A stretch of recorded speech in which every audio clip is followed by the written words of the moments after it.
For over a decade, I believed my marriage was real. My wife, Elena, and I met when I was 30 and she was 27. She was quiet, intense, magnetic in a way that made you feel like you were the only person in the room.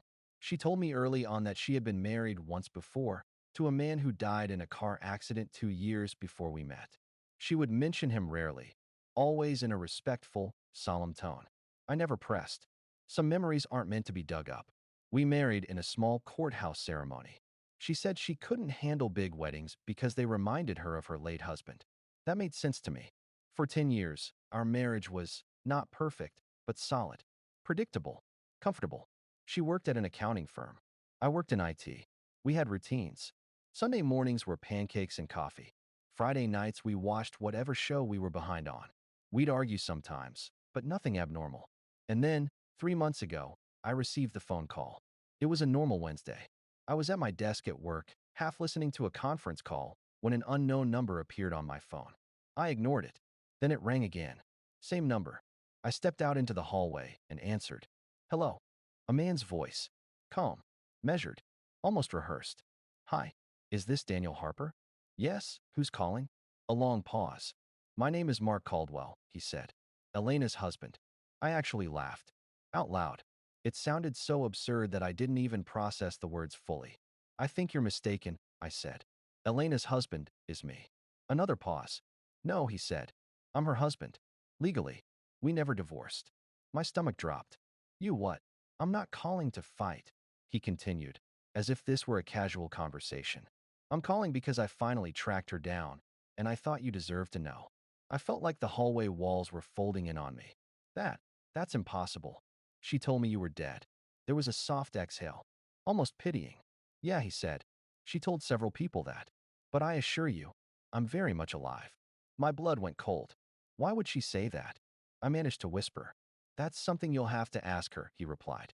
But I'm calling because if you thought you were married to her, you're not.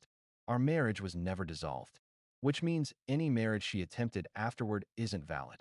I felt dizzy. I leaned against the wall. You're lying, I said weakly. You have to be. I can text you the documents, he said. Marriage certificate. My driver's license. The police report she filed years ago. All of it. I didn't respond. Daniel, he added quietly, I'm sorry. And then the call ended. I stood in the hallway for a long time, my phone heavy in my hand. 5 minutes later, the documents began coming in. Photos, PDFs, court paperwork, their marriage certificate. A photo of them together, Elena younger, smiling, pressed against his chest. A timestamp, a date, a signature. All real, all impossible. And then another message. If you want to verify this, call the county clerk's office. They'll tell you the same thing. I did. And they did. Elena had never filed for divorce. She had simply walked away, moved states, changed cities, got a new job, built a new life. With me. A life that was legally meaningless. A marriage that never happened. 10 years of thinking I was a husband, erased with a single phone call. When I got home that night, Elena was sitting on the couch watching TV like nothing had happened. She looked up, smiled faintly, and asked, How was work? I stared at her. The woman I shared a bed with. The woman who called me her husband. The woman whose dead husband had just called me himself. My voice came out low, measured. Interesting, I said. Her smile faded. What? I didn't answer. I just watched her. And she knew, deep in her bones, that I knew something. But she had no idea just how deep the truth went. Not yet. Elena must have sensed something was wrong. Because she paused the TV and turned her body toward me, eyes narrowing. Why are you looking at me like that? She asked. I walked past her without answering and set my keys on the table. My hands were steady, but my heartbeat wasn't. She followed me into the kitchen. Daniel? What's going on? I leaned against the counter. Random question, I said quietly. Mark Caldwell. Does that name mean anything to you? She froze. A full, unguarded, uncontrolled freeze. Her face went pale instantly, like all the blood evacuated her body at once. Her mouth opened just slightly, but no sound came out. It was the first time in 10 years that I saw her truly scared. Why are you asking that? She whispered. He called me today. Her knees wobbled. She gripped the counter. He's dead, she stammered. He died. I told you that. No, I said calmly. You told me he died. You told your parents he died. You told your co-workers he died. But according to him, and according to the county clerk, he's very much alive. Daniel, listen. And according to the clerk, I continued, you never divorced him. She started shaking her head rapidly, hands trembling. No, no, no, no. You don't understand. This isn't what it looks like. It looks, I said, like I'm not your husband. Tears welled up instantly. Daniel, please, let me explain. Explain what? I snapped, shocking myself with how sharp my voice came out. Explain the fact that you've lied to me every single day of our marriage? Explain how you built a life with me while still married to someone else? Explain how you let me call you my wife. Let me believe we were married, when legally, this was nothing. She covered her face with her hands and let out a sound that was half sob, half scream. I was scared, she choked out. You don't understand. He wasn't who you think. He was controlling. He tracked my phone. He got angry over everything. I couldn't breathe. I couldn't be myself. One night I ran. I left everything. I moved states. And then I met you. And you were safe. You were calm. You were home. And I thought if I filed for divorce, he'd find me again. So you lied? I said. I survived, she whispered. I shook my head. You could have told me. I was afraid you'd leave if you knew the truth. So you preferred I live a lie? Yes, she said without hesitation. Because I loved you. That was the moment I knew. She didn't understand what she had done. She didn't understand the magnitude. She didn't understand that a decade of deception is not love, it's theft. You didn't love me, I said softly. You used me. You let me build a future with someone who never existed. That's not true. Daniel, please, she cried. I can fix this. I'll file the papers. I'll make it legal. I never meant to hurt you. 10 years, I whispered. You watched me sign anniversary cards. You accepted a ring. You held my hand in public and introduced me as your husband. You cooked in the kitchen of a house that was supposed to be ours. All while you knew it wasn't real. She collapsed onto the floor, sobbing. I watched her cry for a long time. Then I said the words that finally broke her. I called the police. Her head shot up. What? I told them I discovered I've been living with someone committing bigamy, I said calmly. I told them your first husband contacted me. I told them everything. And they told me to file an official report. She scrambled toward me on her knees. Daniel, please, please, don't do this. I'm begging you. You don't understand what he was like. If you report me, Mark will find out where I live. He already knows, I said. He called my phone. She froze. Her face drained a second time. You told him where I am? No, I said. But the police will. It was cruel. It was cold. It was the truth. She started shaking violently. Daniel, Daniel, please. Please don't let him find me. He'll kill me. She wasn't lying. There was real terror in her voice. But I wasn't her protector anymore. Not after 10 years of lies. I stood up. She grabbed my ankle. Don't leave, she begged. Voice cracking. Don't leave me alone with this. I'm not your husband, I said quietly. I never was. And I walked out the door. Behind me, I heard her collapse again, sobbing so hard she could barely breathe. But there was no going back. Not after the truth. Not after the call. Not after a decade of false vows. Update that I didn't sleep that night. Not because I was heartbroken.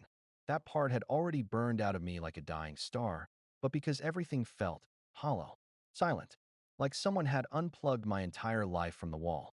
The next morning, I got a call. Not from Elena. Not from Mark. Not from her parents. From a detective. Mr. Hale? This is Detective Mercer with the County Sheriff's Office. We received your preliminary report regarding possible bigamy. We'd like you to come in this afternoon to give a formal statement. I expected that call. I knew it was coming. What I didn't expect was the trembling in my hands as I hung up the phone. Bigamy. A felony. 10 years of my life, suddenly categorized as evidence. By noon, my phone had already blown up with messages from Elena.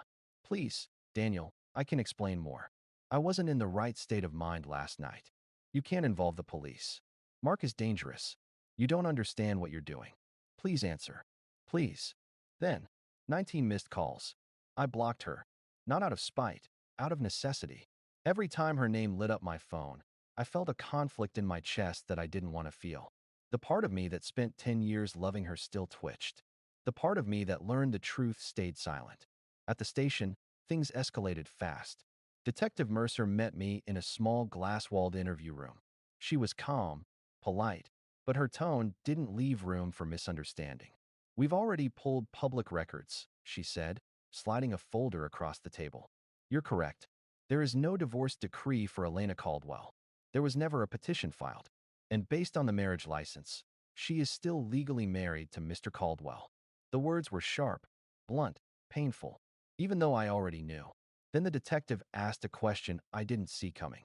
Are you aware of any financial commingling that could indicate fraudulent intent? Shared credit, joint accounts, loans signed under marital pretenses? I froze. I hadn't even considered that angle. But Elena had encouraged, no, insisted, that I add her to my savings, that we get a joint credit card, that we file taxes jointly, because it's easier, babe. I swallowed hard. Detective Mercer noticed.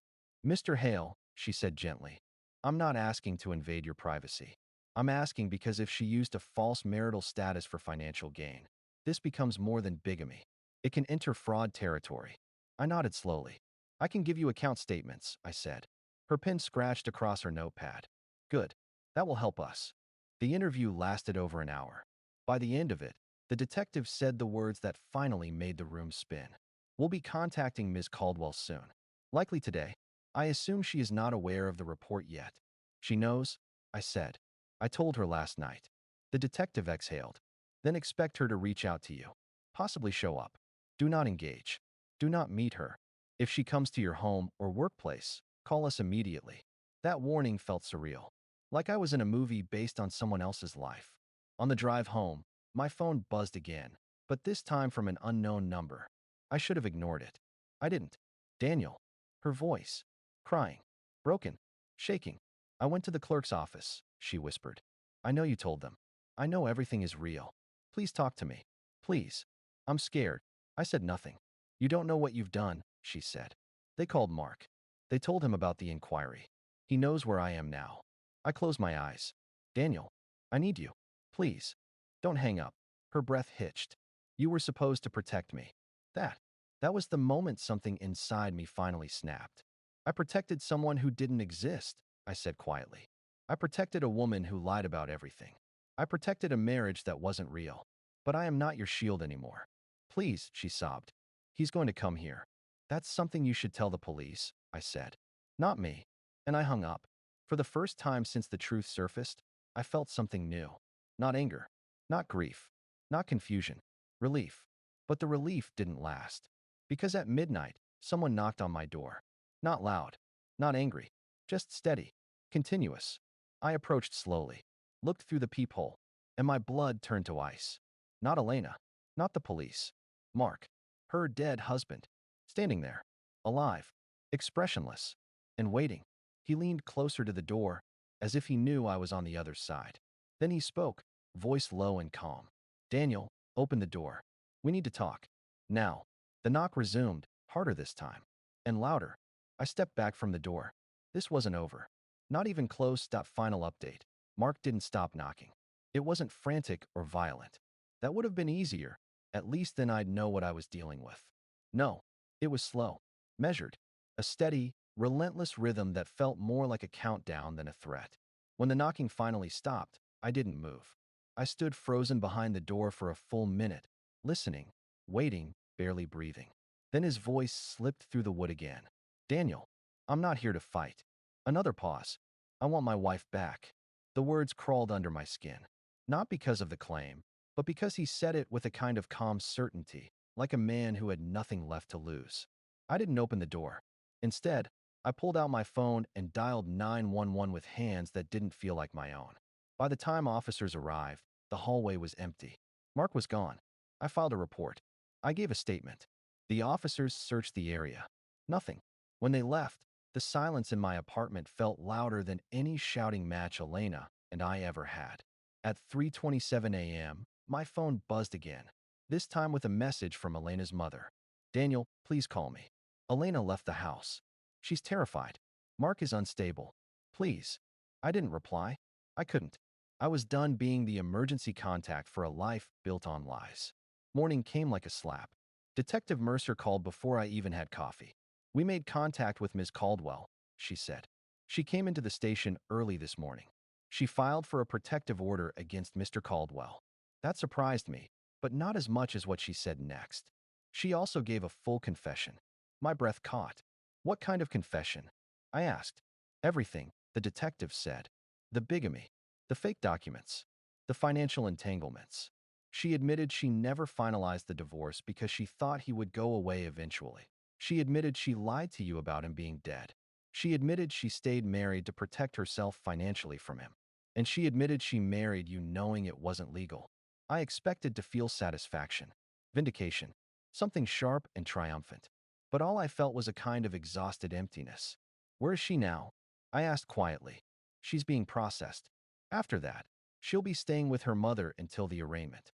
There's something else, though. The detective hesitated, which was new. What is it? She specifically asked us to tell you this. I never meant to hurt him. Tell him I'm sorry. I didn't respond. I didn't know what to say. When the call ended, I sat at my kitchen table, staring at nothing, letting 10 years of memories unravel like old thread. But the story wasn't over. Not yet. 3 days later, I got a letter in the mail. No return address. No note. Just a legal document folded inside. A divorce petition. Filed by Elena. Signed. Stamped. Legally binding this time. Under her signature, she'd written a single handwritten line. Now at least you're free in a way I never was. I closed the folder. Set it aside. Moved on with my day. But life wasn't done with me. 2 weeks later, Detective Mercer called again.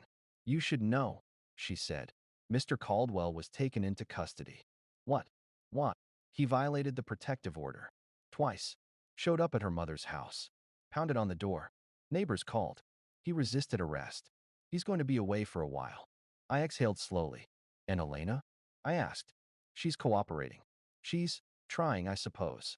She's facing charges, but the DA is considering a plea deal.